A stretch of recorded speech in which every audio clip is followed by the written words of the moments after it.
1+1, The Essence of Life with Richard Branson and Julian Savilescu, and The Dying Art of Taxidermy.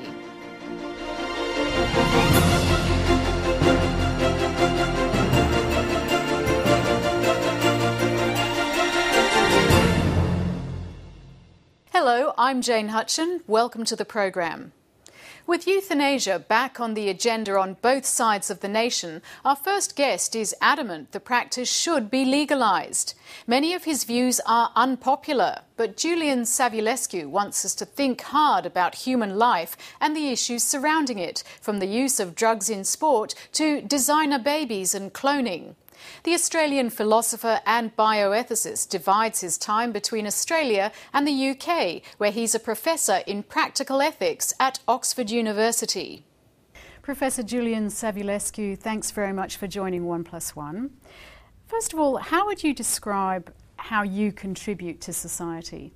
Well, I contribute by provoking debate, trying to inform people what's actually happening in the world and in science, and trying to get people to reflect upon that. My goal is not to convert people or to get them to believe in some truth. It's really to get them to think more deeply about the issues. And sometimes I take stands that I don't particularly believe myself. You've said before that you believe enhancement and genetic selection should be offered to people for the benefit of their children, and that the goal should be enhancing their well-being, and they should be free to refuse those interventions. Do you see there being a limit to that? Yeah, there are several limits. The first one is the risks and the safety of the interventions, but if they're safe, the second limit will be whether they're publicly funded and what priorities these interventions have and how much people should be given access to them. If they're significant, if they make a significant impact on people's lives, then perhaps they should be given a high priority. So those two limits, safety and justice, are important limits. And the last one is, do they enable people to harm directly other people? So giving people powers that they can use to commit violent crimes and so on would be another limit. But aside from those limits, people should be free to make choices and free to make their own lives and their children's lives go better. Does it come to the point, though, that rich parents can afford to produce brilliant, beautiful children and poorer parents cannot? Well, as I said, if the benefits are significant, they should be provided in the way we provide other significant benefits like healthcare and education from the government. So if they're smaller benefits, then why shouldn't the rich people be able to buy smaller benefits for their children? They buy private education, they buy private healthcare, they buy better computers. We don't require absolute equality. We require that people have a decent chance of a decent go, and that may require that some sorts of enhancements are provided to everyone. Is it ethical to choose the gender of your child?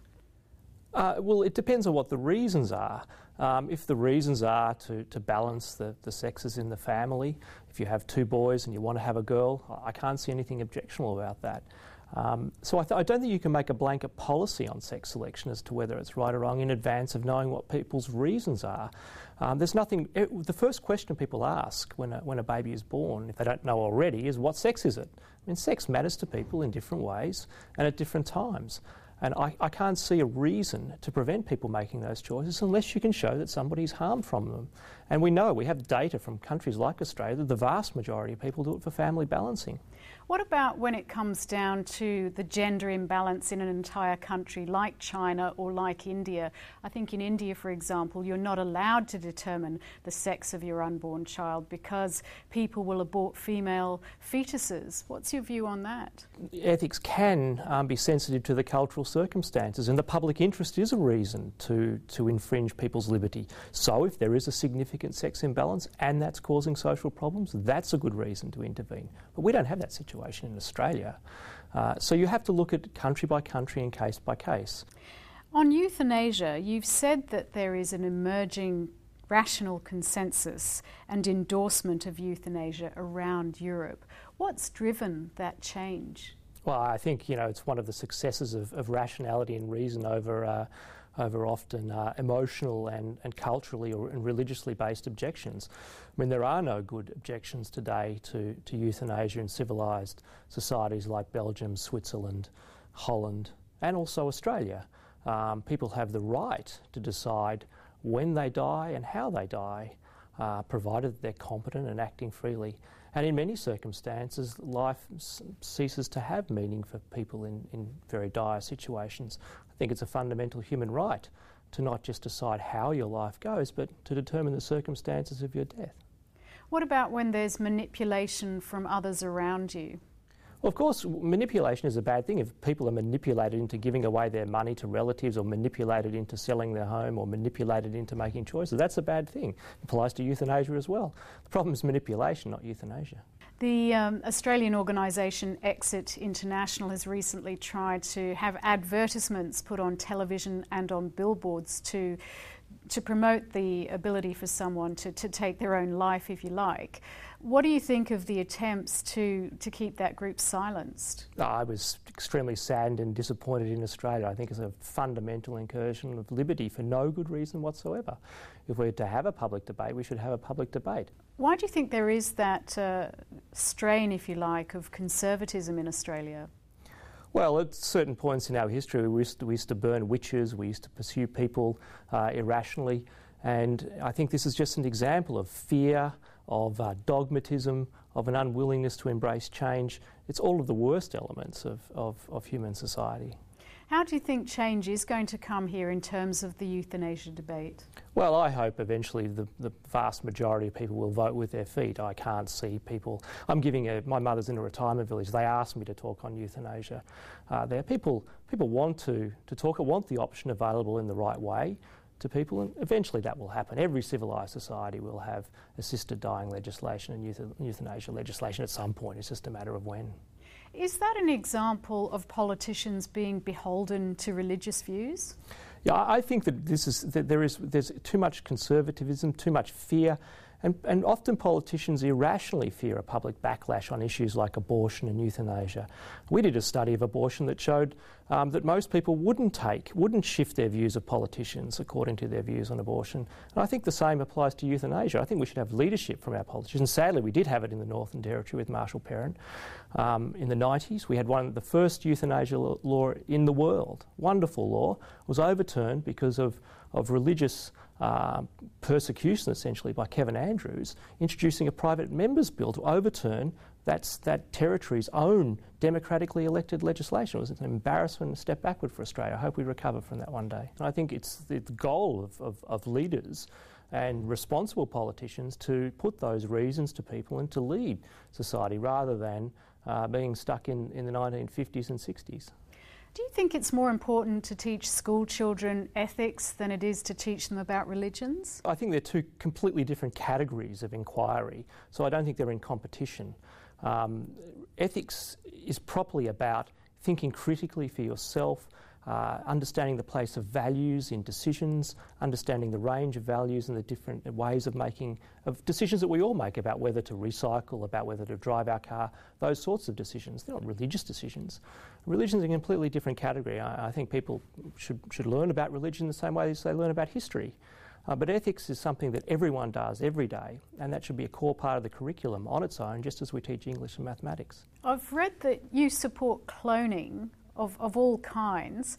How did you arrive at those views? It was just from a sort of common sense look around the world. There are a lot of clones, there are identical twins everywhere. I don't have any objection to them, and I don't think many people really do.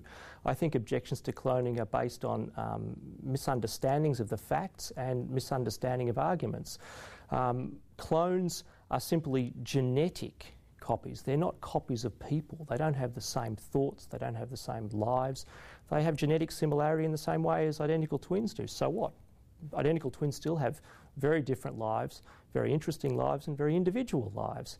And so it could be with clones. Of course they can be harmed or discriminated against, just as people of different coloured skin or different sexes can be harmed or discriminated against. The problem there is our attitudes, not in the fact that they have a certain colour of skin, sex, or genetic makeup. David Cameron, the UK Prime Minister's son, was severely disabled. He died at the age of 7. If that family had decided to abort the fetus when they realised that something was wrong, what's your take on that? Well, I think these are decisions that, again, have to be relative to the circumstances of a particular couple. Some people desperately want their children to live in the most dire circumstances, and it would be a tragedy for the child for them to make a decision or to be influenced to make a decision to abort that child. But I think people should be given the freedom to make those decisions and understand the ethics and the issues around the moral status of the fetus so that they can make their own decision. In many cases, 90% of people who find that they have a child with Down syndrome in pregnancy choose to abort that pregnancy. 10% don't. I think that's a healthy thing for a society.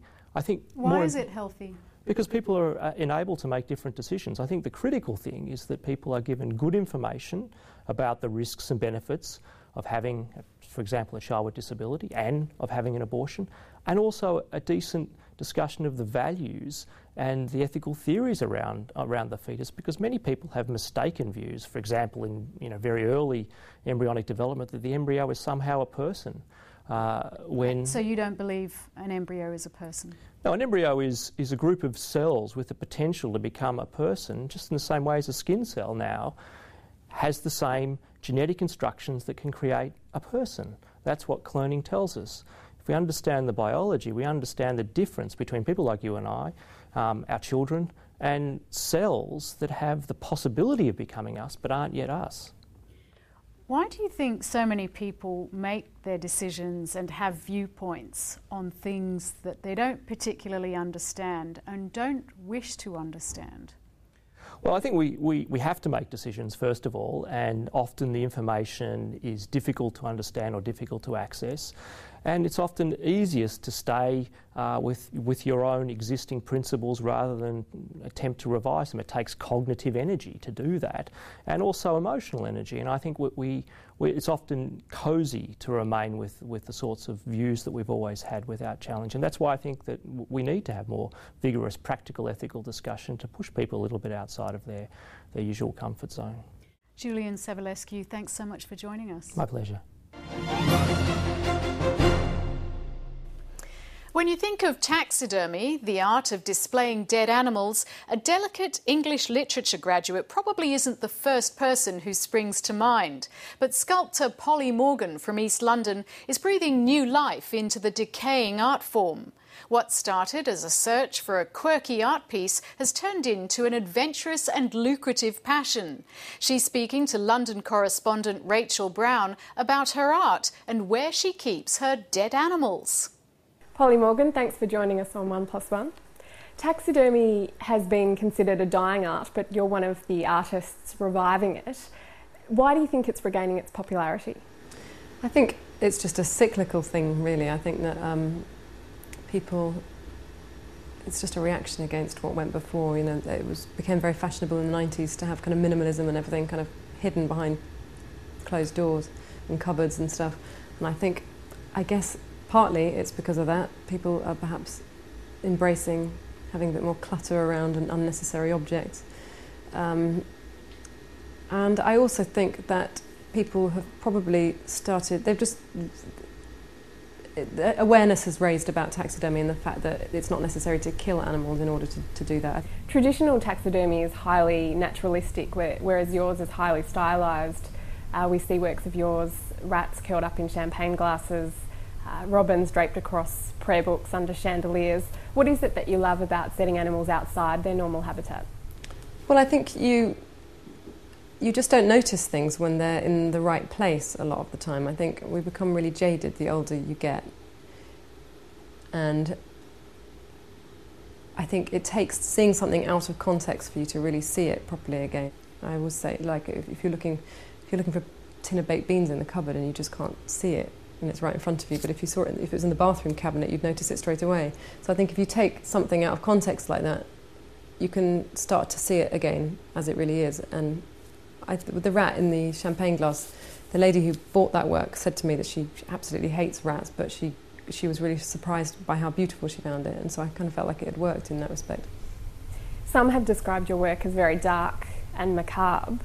But I know that you think of it as a forensic process and that you're just working with a shell and not anything to do with an animal's soul. Yeah, I mean, I don't get sentimental about it. For me, it's just they're just raw materials, really, and I'm making things out of them. I'm not harming anybody or any creature.